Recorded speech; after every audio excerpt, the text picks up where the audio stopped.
అందరికీ నమస్కారం. ఇవాల్టి వీడియోలో మార్చి 8న మహాశివరాత్రి అనేది రాబోతోంది కదండి. వాటి తాలూకా పూజా విధానం ఏమి చేయాలి, ఎటువంటి నియమాలు పాటించాలి, ఏ టైంలో పూజ చేయాలి అనేది ఆల్రెడీ ఒక వీడియో పెట్టానండి పూజా విధానం గురించి. ఆ వీడియో లింక్ డిస్క్రిప్షన్ బాక్స్లో ఇస్తున్నాను, క్లిక్ చేసి చూడండి. చాలా క్లియర్గా చెప్పానండి ఆ వీడియోలో. అంతేకాకుండా శివుడు అభిషేక ప్రియుడు కదండి. అయితే ఆ అభిషేక ప్రియుడికి కాసిన్ని నీళ్లు లింగంపై పోసినా చాలు సంతోషించి మనకి ఎన్నో అష్టైశ్వర్యాలను ప్రసాదిస్తారు. అయితే అలాంటి శివయ్యకు మన ఇంట్లో అభిషేకం ఎలా చేసుకోవాలి, ఏ టైంలో చేసుకోవాలి?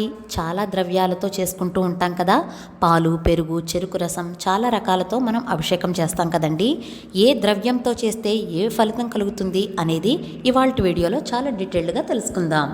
శివలింగంపై కాసన్ని నీళ్లు, పూలు, మారేడు దళాలు, శివుడికి మారేడు దళాలు అదే బిల్వపత్రాలతో పూజ చేస్తే చాలా మంచిది. కనీసం ఒక్క బిల్వపత్రంతో అయినా పూజ చేయడానికి ప్రయత్నం చేయండి. శివుడికి శంఖంలో నీళ్లు పోసి అభిషేకం చేస్తే చాలా మంచిది. ఆ శంఖం కూడా హోల్స్ లేనివి, బ్రేక్స్ అవ్వనివి శంఖంతో అభిషేకం చేస్తే చాలా మంచిది.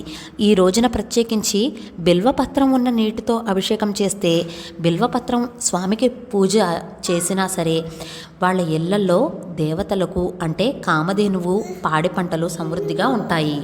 బిల్వ వృక్షం దేవతా వృక్షం కదండి. ఇంటి ఆవరణలో బిల్వ వృక్షం ఉన్నా ఎంతో మంచిది. ఆ బిల్వ వృక్షానికి గుక్కెడు నీళ్లు సమర్పించి, పసుపు కుంకుమ సమర్పించి దండం పెట్టుకున్న ఎంతో పుణ్యఫలం. అలాగే సకల అభీష్టాలు కూడా నెరవేరుతాయి. ఈ రోజున శివుడికి ఎన్ని ద్రవ్యాలతో కుదిరితే అన్ని ద్రవ్యాలతో అభిషేకం చేసుకుంటే మంచిది. శివుడికి ఏ ఏ ద్రవ్యాలతో అభిషేకం చేస్తే ఎలాంటి ఫలితాలు కలుగుతాయో తెలుసుకుందాం. శివుడికి ఆవు పాలతో అభిషేకం చేస్తే సర్వ సౌఖ్యాలు లభిస్తాయి.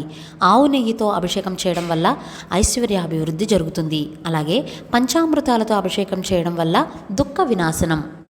అలాగే తేనెతో అభిషేకం చేస్తే తేజోవృద్ధి కారకం. అంతేకాకుండా సంగీత సాహిత్యాల్లో అభివృద్ధిలోకి రావాలి అనుకునేవాళ్ళు తేనెతో అభిషేకం చేసినట్లయితే ఆయా రంగాల్లో ఉన్నతిని పొందుతారు. భస్మజలం అంటే విభూది కలిపిన నీటితో అభిషేకం చేసినట్లయితే మహాపాపహరణం అనేది జరుగుతుంది. సుగంధోదకంతో చేసినట్లయితే పుత్రలాభం, పుష్పోదకంతో చేసినట్లయితే భూలాభం, బిల్వదళంతో చేసినట్లయితే భోగభాగ్యాలు, నువ్వుల నూనెతో అభిషేకం చేసినట్లయితే అపమృత్యుహరణం, రుద్రాక్ష వేసిన నీటితో అభిషేకం చేసినట్లయితే మహా ఐశ్వర్యం అనేది లభిస్తుంది. సువర్ణ జలంతో అభిషేకం చేసినట్లయితే అంటే బంగారం వేసిన నీరుతో అంటే ఉంగరం కానీ ఏదైనా కొద్దిగా బంగారం వేసిన నీటిలో అభిషేకం చేసినట్లయితే దరిద్ర వినాశనం జరుగుతుంది. శివుడికి అన్నంతో అభిషేకం చేసినట్లయితే ఈరోజు ప్రత్యేకించి అన్నంతో అభిషేకం చేస్తే చాలా మంచిదండి. అన్నంతో అభిషేకం చేస్తే సుఖ జీవనం కలుగుతుంది. ద్రాక్ష రసంతో అభిషేకం చేసినట్లయితే సకల కార్యాభివృద్ధి కలుగుతుంది. నారికేళ్ల జలంతో అంటే కొబ్బరి నీళ్లతో అభిషేకం చేసినట్లయితే సర్వ సంపద వృద్ధి కలుగుతుంది. ఖర్జూర రసంతో అభిషేకం చేస్తే శత్రు వినాశనం. గరిక జలంతో అభిషేకం చేస్తే ద్రవ్య ప్రాప్తి. ధవళోదకంతో చేస్తే శివ సాన్నిధ్యం పొందుతారు.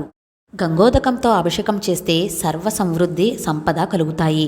అలాగే కస్తూరి జలంతో అభిషేకం చేస్తే చక్రవర్తిత్వం అనేది ఏర్పడుతుంది. దానితో పాటుగా పసుపు, కుంకుమ, విభూదితో చేస్తే మంగళప్రదం. అలాగే కోటి రెట్ల ఫలితం అనేది లభిస్తుంది. మామిడి పండు రసంతో అభిషేకం చేస్తే ఏవైనా రోగాలతో అంటే దీర్ఘకాలికంగా ఏవైనా రోగాలతో బాధపడుతుంటే అవన్నీ కూడా నాశనమైపోతాయి. విష్ణుమూర్తి అలంకార ప్రియుడు, శివుడు అభిషేక ప్రియుడు. శివుడికి అభిషేకం చేయడం చాలా మంచిది. శివుడు గంగాధరుడు, ఆయన శిరస్సు పైన గంగ ఉంటుంది. అందువల్ల శివార్చనలో ముఖ్యంగా మహాశివరాత్రి రోజున అభిషేకం అనేది చాలా ముఖ్యమైనది. బ్రహ్మదేవుడు ముందుగా సృష్టించింది కూడా నీటినే. సకల ప్రాణులకు జీవాధారం నీరే కదా. నీటితో అభిషేకం చేయడం చాలా మంచిది. ఇలా మనకు ఎన్ని వీలైతే అన్ని ద్రవ్యాలతో శివునికి అభిషేకం చేస్తే ఎంతో మంచిది. శివరాత్రి రోజు అభిషేకం పొద్దున్న అలాగే ప్రదోష సమయం అంటే సాయంత్రం 4:30 నుంచి 6 గంటల లోపు చేస్తే చాలా మంచిది.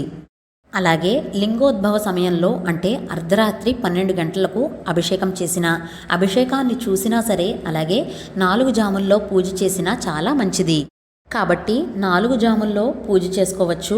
లేదా ఉండలేము అనుకునే వాళ్ళు శివరాత్రి రోజున పొద్దున్న అలాగే సాయంత్రం కూడా పూజ చేసుకోవచ్చు.